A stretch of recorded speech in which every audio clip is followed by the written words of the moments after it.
শ্রীময়ী এই ব্যানার্জি বাড়িতে বিয়ে হয়ে আসা থেকেই দেখছে ওর শাশুড়ি মা কনকলতার উপরে সবাই খুব খারাপ ব্যবহার করে, ঠিক একদম বাড়ির মাইনে করা কাজের লোকের মতো। শ্রীময়ী প্রথম প্রথম ভাবত উনি ওর বড় ভাসুর অমিতাভ, মেজ ভাসুর অরুণাভ আর ওর বর অজিতাভর নিজের মা তো, নাকি সৎমা। আর যদি সৎমাও হন তাহলেও কি কেউ কারোর সাথে এমন ব্যবহার করতে পারে? তাছাড়া উনি যেমন সরল সাদাসিধে ভালো মনের মানুষ, তার সাথে কেন সবাই এমন করে? শ্রীময়ীর বড় যা তৃষা মানে শ্রীময়ীর বড়দি ভাই তো ওনাকে উঠতে বসতে কথা শোনান, নানাভাবে অপমান করেন, কিন্তু উনি কোনো প্রতিবাদও করেন না।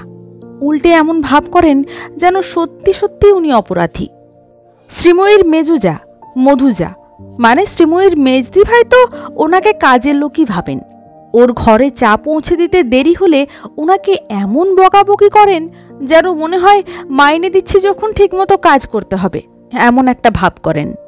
ওনার মুখ দেখে শ্রীময়ীর খুব মায়া হয়, কিন্তু কারোকে কিচ্ছু বলতে পারে না। শ্রীময়ী একদিন খুব সাহস করে ওর স্বামী অজিতাভকে জিজ্ঞাসা করে, উনি কি তোমাদের নিজের মা, মানে গর্ভধারিণী মা তো, নাকি সৎ মা?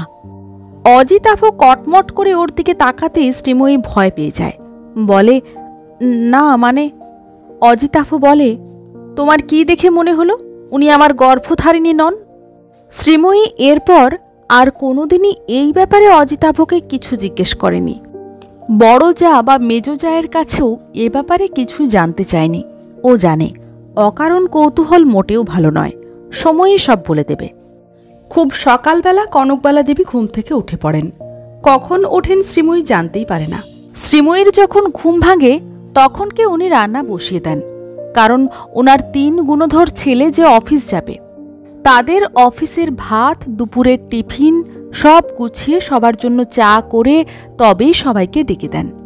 অষ্টমঙ্গলার পর এ বাড়িতে ফিরে এসে নিজের মায়ের শেখানো কথা মতো শ্রীময়ী সকালে খুব তাড়াতাড়ি ঘুম থেকে উঠে পড়ে। উঠে দেখে ওর শাশুড়ি মা স্নান সেরে পুজো করে নিয়ে রান্নাঘরে রান্না বসাচ্ছেন।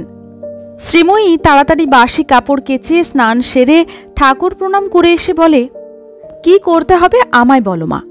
উনি গ্যাসের একদিকে ভাত আর অন্যদিকে ডাল বসিয়ে দিয়ে মেঝেতে বসে সবজি কাটছিলেন। শ্রীময়ীর কথা শুনে মুখ তুলে তাকিয়ে বলেন, এ কি রে ছোট বউ, তুই এত ভোর ভোর উঠলি কেন? দাঁড়া, তোর জন্য চা করে দি। শ্রীময়ী বলে, তোমার চা খাওয়া হয়ে গেছে? উনি বলেন, ছেলে বউদের না খাইয়ে আমি খাই কি করে বলতো? ওরা উঠুক, তারপর একসাথে চা করে সবাই মিলে খাবো। শ্রীময়ী বলে, তুমি তো অনেক ভোরে ওঠো, তুমি তোমার মতো চা করে তো খেয়ে নিতে পারো, ওদের জন্য অপেক্ষা করো কেন? উনি কিছু উত্তর না দিয়ে চুপ করে থাকেন। পরে বলেন, বস, তোর জন্য চা করে দি। শ্রীময়ী বলে, তুমি কেন করবে, আমিই করে নিচ্ছি দুজনের জন্য। এরপর শ্রীময়ী দুজনের জন্য চা করে, রান্নাঘরে বসে পড়ে চা খেতে। উনি সবে চায়ের চুমুক দিয়েছেন, এমন সময় বড় বউ এসে হাজির। ওনাকে চা খেতে দেখে বলে, তাই বলি, আমরা এখনো কেন বেডটি পেলাম না? তা তোমার চা খাওয়া হলে দয়া করে যদি আমাদের একটু চাটা করে দাও তো খুবই উপকৃত হই। উনি চায়ের কাপটা মেঝেতে রেখে দিয়ে আমতা আমতা করে বলেন, আসলে আমি চা করিনি, ছোট বউ চা করে আমাকে। বাকি কথা শেষ হওয়ার আগেই বড় বউ বলে, আর সাফাই গাইতে হবে না, দয়া করে চা করে আমার ঘরে দিয়ে এলে ভালো হতো। শ্রীময়ী খুব লজ্জায় পড়ে যায়। ও কিছুতেই ওর শাশুড়ি মার মুখের দিকে তাকাতে পারছে না। আজ তো ওর জন্যই ওনাকে অনেকগুলো কথা শুনতে হলো। কিন্তু কেন? কেন উনি আগে চা করে খেতে পারবেন না? অনেক প্রশ্নই মাথার মধ্যে গিজগিজ করে, কিন্তু উত্তর দেবে কে? কার কাছেই বা ওনার ব্যাপারে সব জানতে পারবে? পরে শ্রীময়ী সবার জন্য চা করে সবার ঘরে ঘরে দিয়ে আসে। শ্রীময়ী লক্ষ্য করে বাড়ির ছেলেরা সবাই একে একে উঠে স্নান সেরে ভাত খেতে বসে যায়, আর উনি ওদের সবাইকে খেতে দেন। পরে 3 ছেলের হাতে টিফিন কৌটো ধরিয়ে দেন। আবার তারা যখন অফিসে যান তখন তাদের উদ্দেশ্যে দুর্গা দুর্গা বলে কপালে হাত ঠেকিয়ে প্রণাম করেন ওদের মঙ্গল কামনায়। অথচ ছেলেরা মাকে প্রণাম করা তো দূরের কথা, একবারও মা আসছি পর্যন্ত বলে না। শ্রীময়ীদের বাড়িতে ওর বাবা যখন অফিসে যেতেন তখন ওর ঠাকুমাকে প্রণাম করে যেতেন। আবার এখন ওর দাদা যখন অফিসে যায় তখন শ্রীময়ীর মা বাবা আর ঠাকুমাকে প্রণাম করে আশীর্বাদ নিয়ে তবেই বাড়ি থেকে বের হয়। শ্রীময়ী ওকালতি করে, এমনকি ও বিয়ের আগে যখন কোর্টে যেত তখন সবাইকে প্রণাম করেই যেত। কিন্তু এরা সবাই যেন কেমন। শ্রীময়ী শাশুড়ির সাথে বিভিন্ন অন্যায় দেখে আর রাগে গজগজ করে, কিন্তু প্রতিবাদ করতে পারে না। মধুচন্দ্রিমা কাটিয়ে শ্রীময়ী আবার কোর্টে জয়েন করেছে। ও একটু দেরি করেই কোর্টে যায়, কারণ ওর কোর্ট এই বাড়ি থেকে একটু কাছেই। ছুটি ছাটায় শ্রীময়ী বাড়িতে থাকলে দুপুরে সবাই যখন ঘুমিয়ে পড়ে তখন প্রায় লুকিয়ে শাশুড়ির ঘরে যায়, ওনার সাথে অনেক গল্প করে। কিন্তু কিছুতেই ওনার প্রতি যে অন্যায় অত্যাচার হয় সেটা কেন হয় জানতে পারে না। উনি এতই সৎ যে কোনোদিনই কারোর নামে কিচ্ছু বলেন না। শ্রীময়ী ওনার মাথার পাকা চুল বেছে দেয়, পা টিপে দেয়। পা টিপে দিতে গেলে উনি রে রে করে ওঠেন, হাজারবার ওকে চুমু খেয়ে পাপ মোচন করেন। শ্রীময়ী বলে, তুমি তো মা, তোমার পায়ে আমি হাত দিলে তোমার পাপ হবে কেন? উনি কেবল হাসেন। বড় জায়ের 7 বছরের ছেলে অভিষেক ঠাম্মিকে খুব ভালোবাসে, কিন্তু ওরা ওকে কিছুতেই ওনার কাছে আসতে দেয় না। মেজ জায়ের 3 বছরের ছেলে অভিরূপ আবার ঠাম্মির ধারে কাছে খুব একটা আসে না, মানে আসতেই দেওয়া হয় না। তবে 2 নাতিকে নিয়ে ওনার আদিক্ষেতার শেষ নেই। কোন নাতি কখন কি খাবে সেটা ওদের মায়েরা জানে না, জানেন ওদের ঠাম্মি। অভিষেকের যত আবদার ঠাম্মির কাছে। একদিন অভিষেক ঠাম্মির কাছে বায়না করে বলে, আমার তরকারিতে ঝাল দাও না কেন? আমার বন্ধুরা ঝাল খেতে পারে, আমি পারি না বলে ওরা হাসাহাসি করে, আমাকে ছোট্ট বাচ্চা বলে রাগায়। ওরা বলে, তুই বড় হবি কি করে? ঝাল খেলে তবেই তো বড় হওয়া যায়। কনকবালা বলেন, ওরা তো ঠিকই বলেছে, ঝাল খেলে তাড়াতাড়ি বড় হওয়া যায়, খুব লম্বা হওয়া যায়। তবে তুমি ঝাল খেতে পারবে না সোনা, তুমি না হয় আরও একটু বড় হয়ে ঝাল তরকারি খেও। অভিষেক বায়না ধরে সে ঝাল তরকারি খাবেই। অগত্যা উনি ওর তরকারিতে একটা লঙ্কা দেন। ওর মা খাওয়াতে গিয়ে সেটা ভাতের সাথে মেখে ফেলে এবং অভিষেকের খুব ঝাল লাগে, চিৎকার করে কাঁদতে থাকে। ওর মা রাগ করে খাবারের থালাটা ওনার মুখের সামনে ফেলে দিয়ে বলে, তুমি জানো না আমার ছেলে ঝাল খেতে পারে না? ইচ্ছে করেই যখন ঝাল দিয়েছ তখন ওটা তুমিই খাও। তোমার বড্ড খিদে বেড়েছে দেখছি, নিজের স্বামীকে খেয়েও পেট ভরেনি দেখছি, এবার কি আমার ছেলের দিকে নজর পড়েছে? আসুক অভির বাবা, আজ একটা হেস্তনেস্ত করেই ছাড়ব। এতক্ষণ ধরে শ্রীময়ী সব লক্ষ্য করছিল, একটা কথাও বলেনি। বড় জায়ের কথা শুনে শ্রীময়ীর চোখ দিয়ে জল গড়িয়ে পড়ে, কিন্তু উনি নিরুত্তাপ হয়ে থাকেন, কোনো প্রতিবাদই করেন না। জায়েদের সাথে ওর তেমন ভাব নেই, 2 জায়ই ওকে তেমন সহ্য করতে পারে না।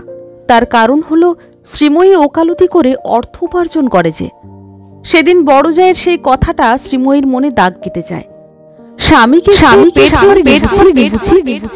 এক ছুটির দুপুরে সবাই খেয়ে যখন যে যার ঘরে ভাত ঘুম দিচ্ছে তখন শ্রীময়ী কনকবালার ঘরে ঢুকে একেবারে ওনার পাশে শুয়ে ওনাকে জড়িয়ে ধরে আদর করে বলে, ও মা, তোমার সারাদিন খুব পরিশ্রম হয়, তোমার তো বয়স হচ্ছে, একটু বিশ্রাম নিতে পারো না? উনি বলেন, আমার বিশ্রাম নিলে কি চলে? শ্রীময়ী বলে, তোমাকে একটা কথা জিজ্ঞাসা করব, রাগ করবে না তো? আমাদের শ্বশুরমশাই কিভাবে মারা যান, ওনার কি হয়েছিল? উনি চমকে ওঠেন, পরে বলেন, বড় বউ ঠিকই বলেছে, আমি আমার স্বামীর মৃত্যুর জন্য দায়ী। শ্রীময়ী বলে, তুমিই দায়ী? কিন্তু কি করে, কেন? উনি তখন চোখের জল মুছে বলেন, ঠিক 2 বছর আগে 22শে অগাস্ট, সে বছর খুব গরম পড়েছিল। আমি তো শ্বশুরের কাছে আবদার করেছিলাম বাজার থেকে ইলিশ মাছ আনার জন্য। আসলে আবদারটা আমার ছিল না, ছিল বড় নাতি অভিষেকের। ও যে ইলিশ মাছ ভাজা খেতে খুব ভালোবাসে, ও বায়না করছিল, সেটা শুনেই উনি বাজারে ছোটেন। আসলে গরমে কয়েকদিন ধরে ওনার শরীরটা ভালো যাচ্ছিল না, এই ধকল সহ্য করতে পারেননি। মাছ কিনে ফেরার সময় বাজারে মাথা ঘুরে পড়ে যান এবং মারা যান। উনি খুবই রসিকে আর আমোদে মানুষ ছিলেন, ছেলেরা সবাই ওনাকে খুব ভালোবাসত। উনি যতদিন বেঁচে ছিলেন ততদিন রান্নার লোক, কাজের লোক সবই ছিল, আমার সুখের সংসার ছিল। উনি মারা যাওয়ার পর সবাই আমাকে ভুল বুঝল, সবাই ভাবলো আমি মাছ খেতে চেয়েছি আর উনি আমার ইচ্ছে পূরণ করতে গিয়ে মারা গেছেন। অকালে ওনাকে হারিয়ে ছেলেরা দিশাহারা হয়ে পড়ে। ওদের যে বাবাই সব ছিল, ওদের কোনো দোষ নেই, সব দোষ আমার আর আমার কপালের। বলেই চোখে আঁচল চাপা দিয়ে হাউ হাউ করে কেঁদে ওঠেন। শ্রীময়ী মনে মনে ভাবে অন্যায়ের প্রতিবাদ হওয়া দরকার। দিনের পর দিন অন্যায় সহ্য করা যায় না। আজ সকালে শ্রীময়ী ইচ্ছে করেই কনকবালাকে চা করে খাইয়ে বলে, তুমি একদম রান্না করবে না, নয় রান্নার লোক রাখা হবে, আর না হয় যে যার রান্না সে তার করে নিক। তুমি কি ওদের কাজের লোক?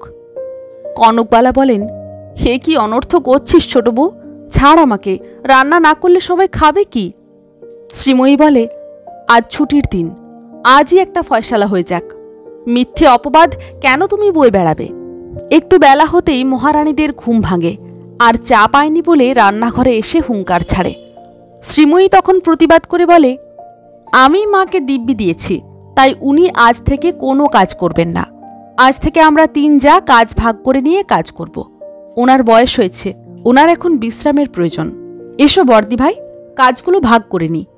আমি সকালে চাটা করে দেব, তুমি সেগুলো সবাইকে দিয়ে দেবে। তবে সেটা বেড্ডি হিসেবে নয়, সবাইকে খাবার ঘরে খাবার টেবিলে বসেই খেতে হবে। যেহেতু আমি কোর্টে যাব, তাই সব রান্না হয়তো করতে পারবো না, তবে কাটাবাটা করে দেব। বিকেলের রান্নাটা ইচ্ছে হলে করতে পারি। আমার কথা তোমাদের পছন্দ না হলে তোমরা রান্নার লোক রাখতে পারো। এতক্ষণে শ্রীময়ীর মেজো যা আর ভাসুররা, এমনকি ওর বড় চলে আসে। অজিতাভু বলে, চুপ করো, তুমি কিছু জানো না, বেশি কথা বলো না। শ্রীময়ী বলে, আমি যা জানি, যেটুকু জানি সেটাই যথেষ্ট। তোমরা যারা মাকে বাবার মৃত্যুর জন্য দায়ী করেছ, তারাই আসল সত্যটা জানো না। আসলে তোমরা আসল সত্যটা জানতেই চাওনি। একটা বাচ্চা ছেলের আবদারকে রক্ষা করতে গিয়েই উনি মারা গেছেন, সেটা বর্দি ভাই ভালো করেই জানত। কিন্তু নিজের ছেলের ঘাড়ে দোষ পড়লে সেটা সারা জীবনের মতো ক্ষত হয়ে যাবে, সেই ভেবেই মায়ের ঘাড়ে দোষ দিয়ে ছেলেকে মুক্ত করতে চেয়েছিল। আজ আমি যা বলছি তা সবই আমার মায়ের কথা। যাদের এই কথা শুনতে ইচ্ছে হবে না, তারা এই বাড়ি থেকে চলে যেতে পারে, কারণ এই বাড়িটা এখনো মায়ের নামেই আছে। ওরা কিছু বলতে চেষ্টা করেছিল, কিন্তু বাড়ি থেকে চলে যেতে হবে শুনে সব চুপ করে যায়। ওরা জানে বর্তমানে এই বাড়ির দাম কত, আর জানে শ্রীময়ী অনেক কিছুই করতে পারে। বাড়ি থেকে বেরিয়ে গেলে বাড়ির ভাগ যে হাতছাড়া হয়ে যেতে পারে, সেই ভয়েই ওরা চুপ করে যায়। শ্রীময়ীর তৎপরতায় রান্নার লোক রাখা হয়। কনকবালা এখন খুব সুখে আছেন। শ্রীময়ী ওনার খুব যত্ন করে। শাশুড়িমার মর্যাদা ফিরিয়ে দিতে পেরে শ্রীময়ী খুব খুশি, আর উনিও ওকে নিজের মেয়ের মতোই ভালোবাসেন।